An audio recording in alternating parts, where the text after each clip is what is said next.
Welcome to the very first episode of Not Your History Class podcast. Before this podcast was even a conscious thought in my mind, I always felt like our history education was missing something. Everything just felt a little too clean, a little too neat. And even as a kid, I didn't think that that was realistic. So when I first started talking about bringing this podcast to life, one of my first thoughts was to talk about the first Thanksgiving in the United States. Our teachers led us to believe that the natives and the Pilgrims were sitting down to have a meal as friends, but the truth is much darker, way bloodier, and far more disturbing than we were led to believe. This is the story of the first Thanksgiving. I'm your host, Lauren Powers, and you are listening to Not Your History Class podcast.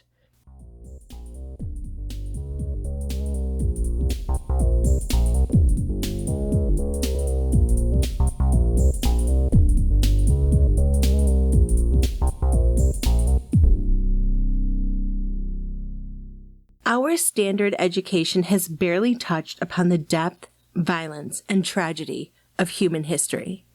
My intention with this podcast is to illuminate the parts of our history that have been in the dark for far too long.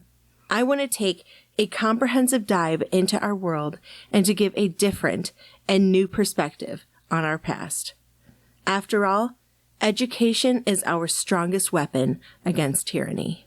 Please note, this podcast contains content and information that may not be suitable for children under the age of 13.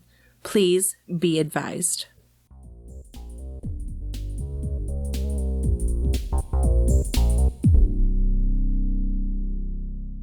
The Plymouth colony consisted of Puritans called separatists who decided to leave England to be able to practice their religion freely.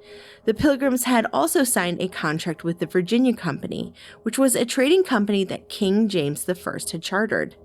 The main goal was to colonize parts of the East Coast. Stockholders in London had financed the trip with the hope that they would be paid back with the profits from the new settlement. The Mayflower had originally set sail in July 1620, but the ship that they were traveling with, the Speedwell, was leaking. The journey was delayed a couple months and restarted again on September 6, 1620. Due to the weather throwing them off course, they landed in Massachusetts instead of Virginia. American education taught us that the Pilgrims settled in Plymouth, Massachusetts instead of Virginia because the brutal winter was coming, or perhaps a storm had thrown them off course. In the book, Lies My Teacher Told Me, the author James W. Lowen wrote, quote, "Winter's onset could not have been the reason. However, for the weather would be much milder in Virginia than Massachusetts. Moreover, the Pilgrims spent 6 full weeks until December 26th scouting around Cape Cod looking for the best spot." End quote.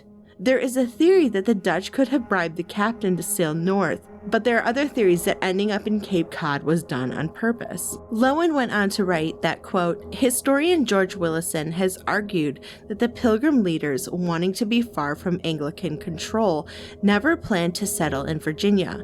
They had debated the relative merits of Guyana in South America versus the Massachusetts coast, and according to Willison, they intended a hijacking.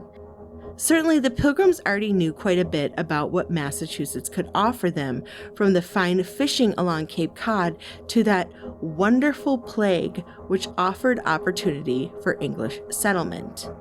End quote. There were 102 passengers on the Mayflower, 50 men, 19 women, and 33 young adults and children. Only 41 were considered to be true pilgrims, as they were separatists from the Church of England. Other individuals that came on the journey were common folk such as craftsmen, merchants, indentured servants, and orphan children, which the Pilgrims labeled them as strangers. Unfortunately, about half the original Pilgrims died in winter on land from the cold, famine, and disease. Since the Mayflower had not landed in Virginia, the strangers felt like the Virginia Company contract was void. They didn't want to recognize the rules since they technically had no official government. Pilgrim leader William Bradford wrote, quote, "Several strangers made discontented and mutinous speeches," End quote. The majority of Pilgrims agreed to create a set of temporary laws. Thus, the Mayflower Compact was born. On November 11, 1620, 41 men and 2 indentured servants signed the accord. The rules were simple. They were as follows. 1. Colonists will remain loyal subjects to King James. 2. Laws, ordinances, acts, constitutions, and offices would be created and enacted with the expectation that the colonists would abide by them. 3. One society would be created and they would work together to further it. And 4. They would live their lives in accordance of the Christian beliefs. John Carver was then elected governor on November 21st, 1620, but unfortunately he passed away in April 1621, and William Bradford took over the governor's role. It was then that the Plymouth started to thrive. The Mayflower Compact remained in use until 1691, when Plymouth Colony joined Massachusetts Bay Colony. Before the Europeans arrived to North American shores, the natives didn't experience disease due to poor hygiene, livestock, or overcrowding. Quote, residents of Northern Europe and England rarely bathed, believing it unhealthy, and rarely removed all their clothing at one time, believing it to be immodest, end quote, wrote Lowen. The natives thought that the Pilgrims stunk. According to Squanto's biographer, Feeney Ziner, he, quote, tried without success to teach them to bathe, end quote. 3 years earlier, French and English fishermen searching for fresh water and natives for the slave trade on land had transmitted diseases to the natives. English eyewitness Robert Cushman had said that within those 3 years, the plague wiped out 90 to 96% of the natives living on the New England coast. The ones who survived would then unintentionally spread it to other communities, spreading it to individuals who didn't even encounter Europeans. English separatists took the mass deaths of the natives as a sign from God, and that it meant that they were supposed to take over the land. Lies My Teacher Told Me author Lowen writes, quote, by the time the native population of New England had replenished themselves to some degree, it was too late to expel the intruders. If colonists had not been able to occupy lands already cleared by Indian farmers who had vanished, colonization would have proceeded much more slowly. Indian culture had not been devastated by the physical and psychological assault it suffered. Colonization might not have proceeded at all. End quote.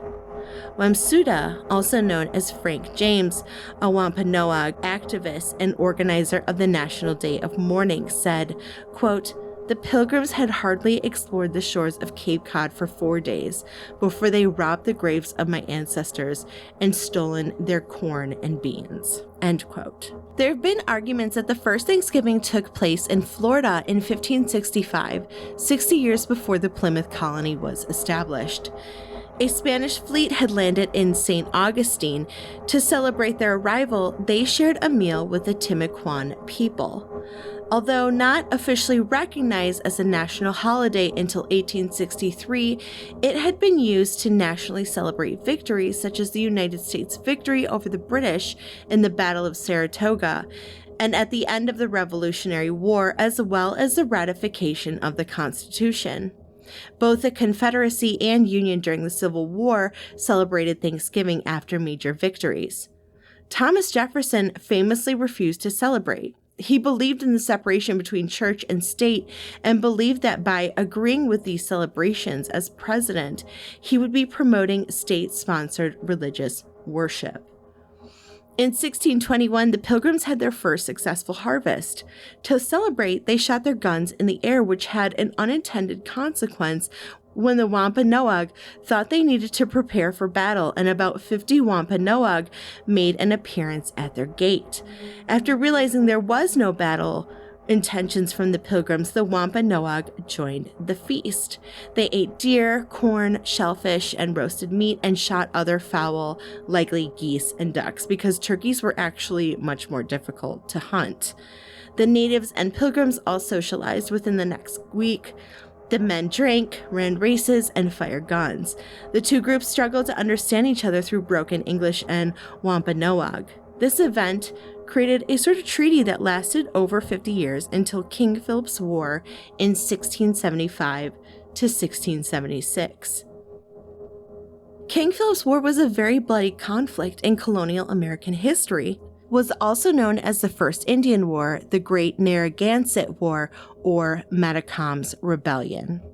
It was led by Metacom, the Wampanoag chief who would later be known as King Philip. The rebellion lasted 14 months, and it was a last-ditch attempt of the natives to refuse to recognize British rule. Metacom was the second eldest son of Massasoit, the chief of the Wampanoag. His older brother, Wamsuda, who adopted the English name Alexander, was arrested under suspicion of plotting war. He died during questioning, and Metacom took over the role of chief after his brother passed away.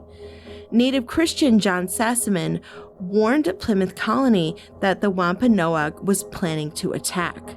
Later that year, in 1675, Sassaman was found dead in an icy pond, apparently of murder. A jury of English colonists found 3 Wampanoag men guilty of the murder. They were hung on June 8, 1675.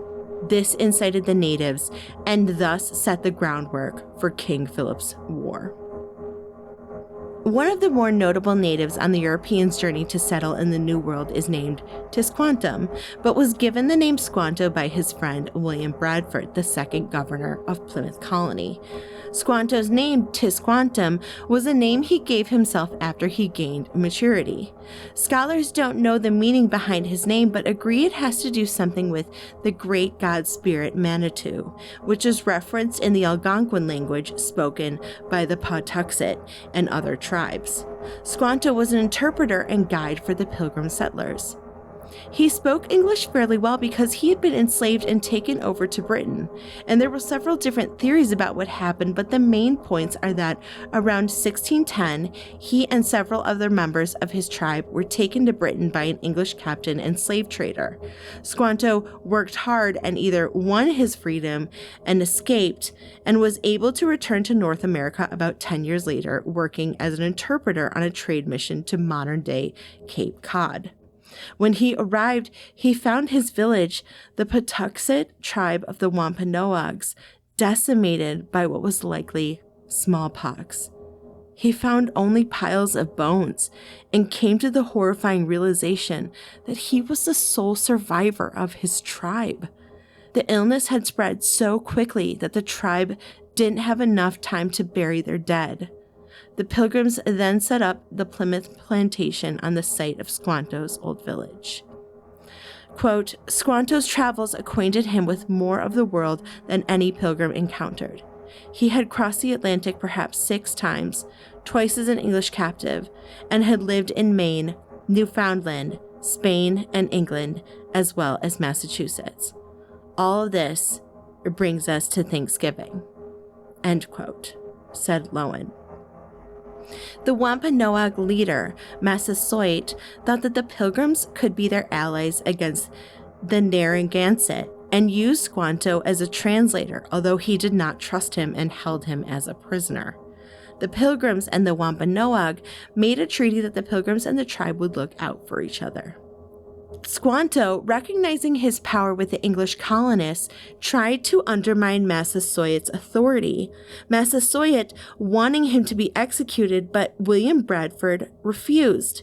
Squanto passed away in 1622, possibly of a fever, but there is speculation that it was poison on Massasoit's orders. This now brings us forward to 1862. The settlers of Minnesota were attempting to forcibly remove the Dakota from their state, including putting them into an internment camp on Pike Island below Fort Snelling. Previously, between 1837 and 1858, the Dakota tribe had signed a series of treaties that would promise them food and money for their land. Simultaneously, the United States was encouraging settlement along the western frontier, including Minnesota becoming a state. Due to the Civil War, meaning that the government had fallen behind on its promises, the Dakota had been without food and provisions and were on the verge of starvation. On August 17, 1862, a Dakota hunting party snuck into Acton Township and stole eggs from settlers. Due to this raid, 5 settlers died. The next day, Little Crow, the leader of the Dakota, decided to continue the raids. The government was slow to send troops due to the war, and so volunteer groups were formed as a makeshift military, led by former Governor Henry Sibley. On September 23rd, the United States military defeated the Dakota at the Battle of Wood Lake. The Dakota surrendered, releasing 300 captives, and they were held at Camp Release near Montevideo until their military trials in November. There were 498 trials, and 300 men were sentenced to death for crimes from rape to murder. The Dakota were not allowed representation, and the trials lasted minutes, sometimes less than 5. This series of battles was called the Dakota War of 1862. At the end of the war, President Lincoln commuted all but 39 sentences, although some sources say 38. Only those who were involved in the civilian massacre would be hanged. The men were hung in Mankato, which historically remains the largest single execution in United States history. The rest of the convicted men were sentenced to Camp McClellan in Iowa, where they were imprisoned for 4 years. Thanksgiving was then established as a national holiday as a weak attempt to mend the hard feelings between the natives and the federal government. The first Thanksgiving wasn't officially established as a national holiday until November 1863 by Abraham Lincoln. The hope was to improve the relationship between the United States and tribal nations, as well as the northern and southern states. The woman who wrote Mary Had a Little Lamb, author and abolitionist Sarah Josepha Hale, had lobbied for years to make Thanksgiving an annual celebration, as she believed it could help heal wounds from the Civil War. She wrote Mary's Lamb in 1830, and she was one of the founders of the American Ladies magazine. In 1835, she was offered the job of editor of Godey's Lady Book, which she stayed at for 40 years. It became one of the most influential publications of its time, and before the Civil War, more than 150,000 copies were sold. It became one of the most successful and influential journals in the country. She also established Vassar College in New York that offered women an equivalent education to what men received at the time. Hale was a huge advocate for women's education. In Godey's Lady Book, she frequently wrote articles about Thanksgiving and lobbied state and federal officials to make it a national holiday. By 1854, more than 30 states and U.S. territories celebrated Thanksgiving. According to an article in 2011 in Indian Country Today, many Native Americans view Thanksgiving as a time for grief. In 1970, the National Day of Mourning, which is held on the last Thursday of November, was established. It happened after the Commonwealth of Massachusetts invited Wamsuta, also known as Frank James, to give a speech on the behalf of the Wampanoag people. James' planned speech was going to talk about how the Pilgrims' arrival in the United States had led to mass deaths. He wanted to speak about the broken promises the settlers had made to the natives. After discovering this information, he was disinvited from speaking. This prompted the National Day of Mourning to be formed. James wrote, quote, "This action by Massasoit was perhaps our biggest mistake. We, the Wampanoag, welcomed you, the white man, with open arms, little knowing that it was the beginning of the end." End quote.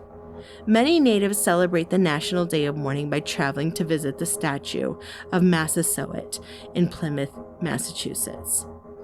By 1941, Congress officially established the date as the fourth Thursday in November, as before then, 16 states had refused to change to that date, so Thanksgiving was celebrated on 2 different dates. However, Franklin Roosevelt wanted to extend the shopping season for Christmas. Thanksgiving football games started in 1876 with Yale versus Princeton. In the 1920s, Gimbel's, a department store in Philadelphia, started a parade of about 50 people and had a Santa Claus at the end. Since 1924, Macy's Parade has been held annually and started with huge balloons. I will leave you with this last piece of information of Lincoln's decision to make Thanksgiving a national holiday and to try and mend wounds. Dr. Kelly Mosteller, the director of Citizen Potawatomi Nation's Cultural Heritage Center, said of Lincoln's decision that, quote, "It was propaganda. It was to try and build this event so you could have a deeper narrative about community building and coming together in shared brotherhood and unity. A lot of people don't acknowledge it as Thanksgiving.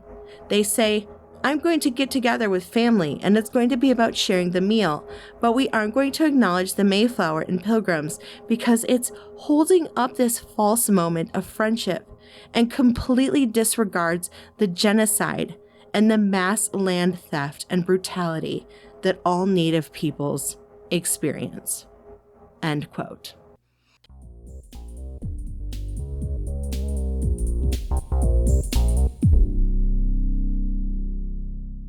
If you are looking for sources for this episode, please check out our show notes. Transcripts and sources will also be on my website, notyourhistoryclass.com. Researching, hosting, and production and editing is all done by Lauren Powers.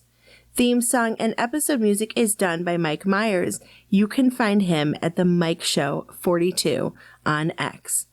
If you have any recommendations or suggestions for a future episode, you can direct message me via social media or email me at notyourhistoryclass@gmail.com.